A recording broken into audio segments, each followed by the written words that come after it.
Hi, I'm Patty with StudioR12, and today we are going to unbox our April project of the month. I can't wait for you to see it. Here we go. Ta-da! This project of the month is super cool. It has something like 33 pieces to it. It's got a lot going on. With every project of the month, we always give you a coupon for some sort of deal or bonus. So that is always going to be on there. It does have an expiration date, so you want to be careful with that. Don't miss out. And then we always also give you it's got a little sticky on the back of it. It rubs off if it's on your book. We also give you a little brochure that shows you colors and stuff. This month, because there's so many things, we wanted to give you much information. So we have actually got an insert with all the things. And what this is this is a 13 calendar months. I know there are 12, but we included a birthday one as a bonus. 13 little pieces to go on your round surface. So as a welcome, and you can do it with this stencil or this stencil. So we included both. And then you have all 13 sets of pieces, and I'll be showing those to you.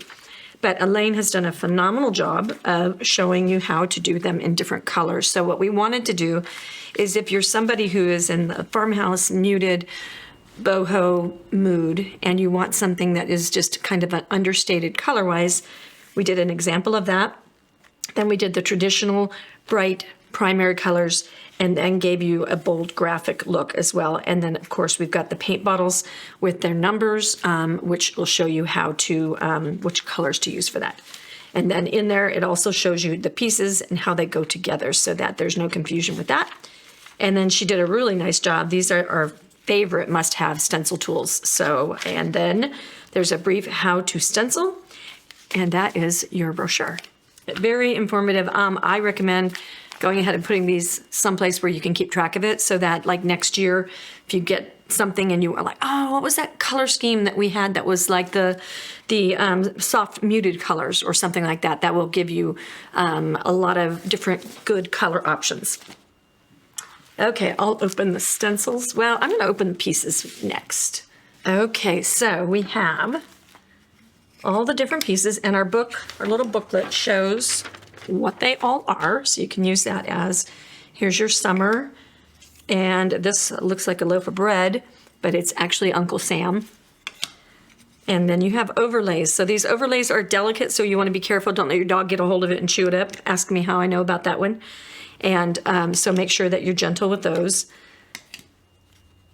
And this is a birthday present. So isn't that sweet?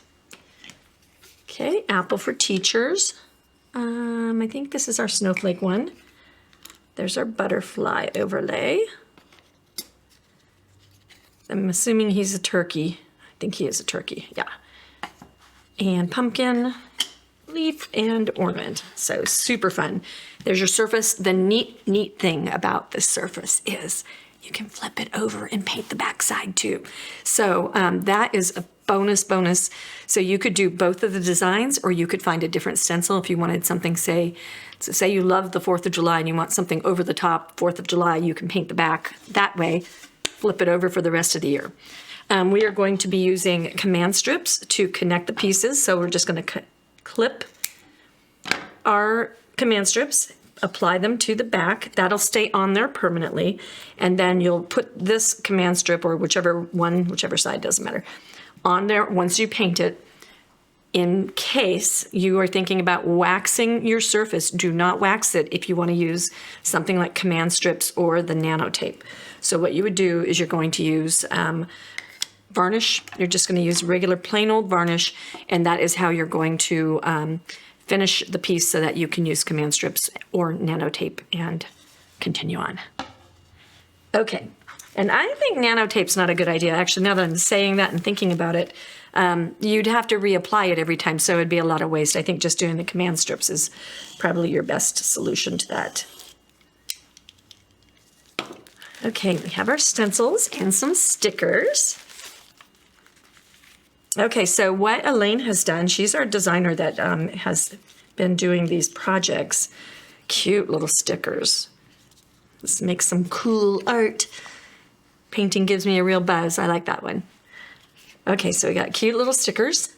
And then what she has done is she has given us stencils so that in case you want to put more details on top of it, you can do that. And that is just fabulous. You could also, if you wanted to, you could put this pumpkin on any project you have in your house. So you've got stencils that will make things easy to take it as far as you want to. Okay, so there's our stars and stripes, and that's our present. All right, anyway, I'm not gonna go through each one of these because I feel like they're gonna stand alone with the book.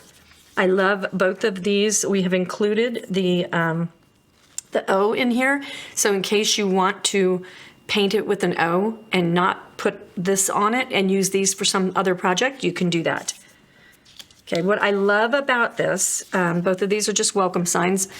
What I love about this is an idea that has been floating around in the DIY and craft world for forever. Like it's been since I've been painting for 30 years. So this is a tried and true, but by giving you the pieces all laser cut, all in one kit, and with the colors that are suggested, you don't have to do them those colors, then it makes it super easy to have a all season long like welcome sign. It's just really just fun.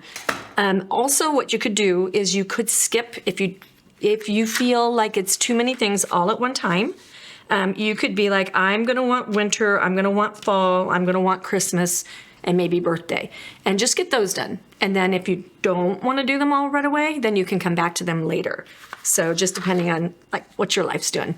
I really, really love this black and yellow design. I think it's just pretty, so that's what I'm going to do today.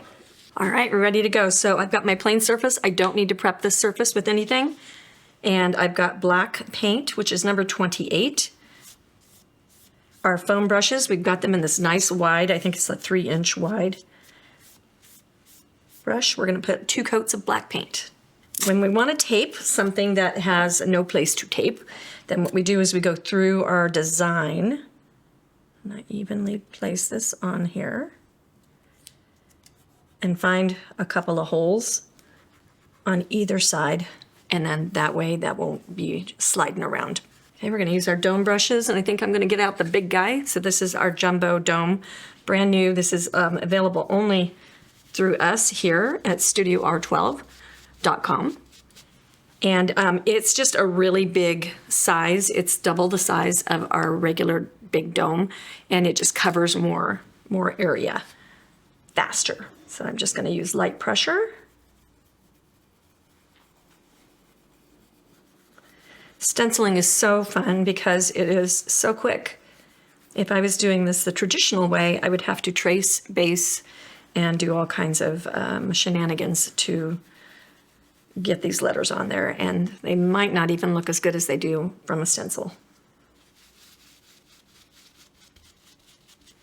Another technique that you can do with tape and that kind of thing is you could take your X-Acto knife and you could cut a little triangle on both sides of this that you knew weren't going to be cut out, and that will give you a spot to tape to. And I'm actually, because my paint is fresh, I'm not gonna tape. So we're going to go tape free. Number 43.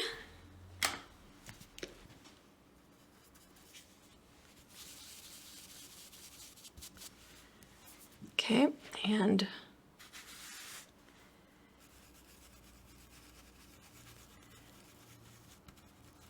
so you can see how fast this project comes together. I'm gonna take a little peek and see, probably, I'll do one more coat. I almost think that that dusty look is just really pretty. So you could stop right there. And I'll go one more. Okay, and here we go, reveal. Ta-da! Such a cute design. I love this design. I love that you can take this greenery and you could use this on any one of your projects. You could put a little sprig in a corner, you could overlap it and do, there's a video that I did that shows how to fade your greenery and overlap it with the different like softer colors or darker colors. So there's a lot of things that you can do with that. So we'll set that aside.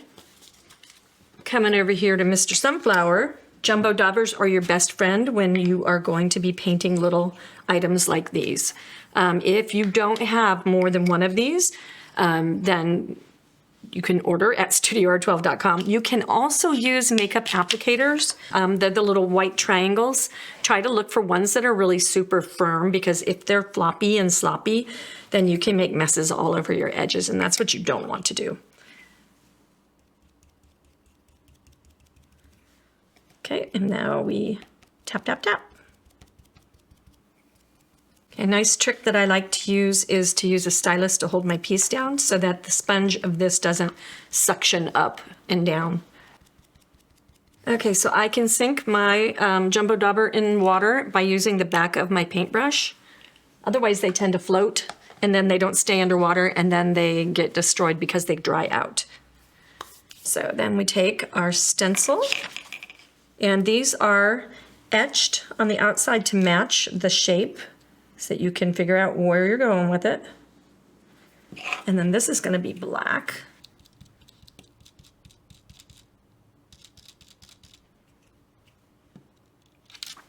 Okay, and there's the middle of our sunflower. Okay, we have some dots for you here. If you wanted to be creative and do it your own way, you could use a stylus to just dip dots on there.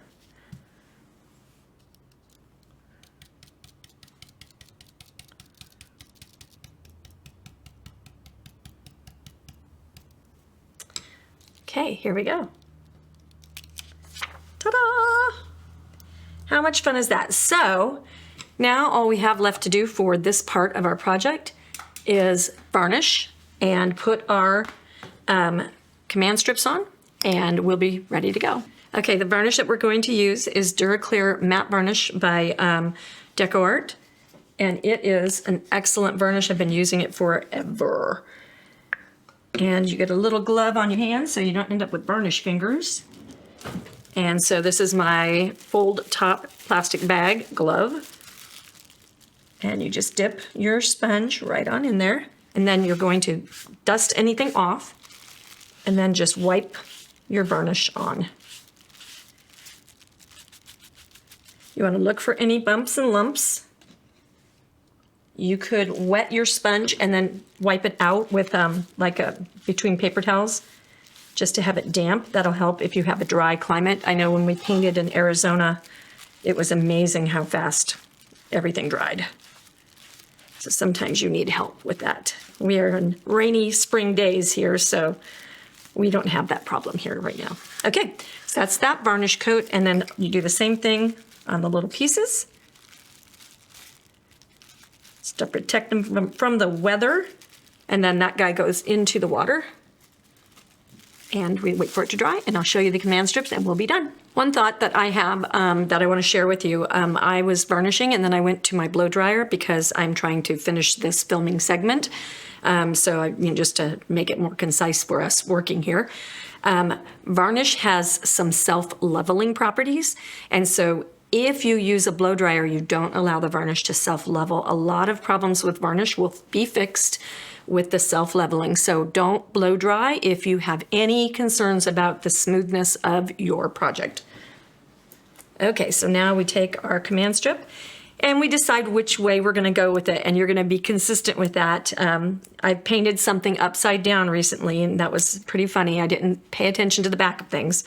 I think I'm going to go sideways. Just plop that guy right there in between my branches. And then what I like to do is I like to put my command strip on. And then you can center your piece. You can just lay it on there just really gently and be like, do I like it there? Do I want it higher? Do I want it over more? Like, how do I want that? I think that's great. So that gives you a chance to reposition. And then you just push on it. And then you can take it apart. Now you've got your piece exactly where it needs to be every time you need to put it back on. I hope that you enjoyed this project of the month. I think it is just an absolute gem. So make sure that you like, subscribe, share, do all those wonderful things. Let us know that you like the video content. Let YouTube know that you like the video content, and we'll see you in the next video.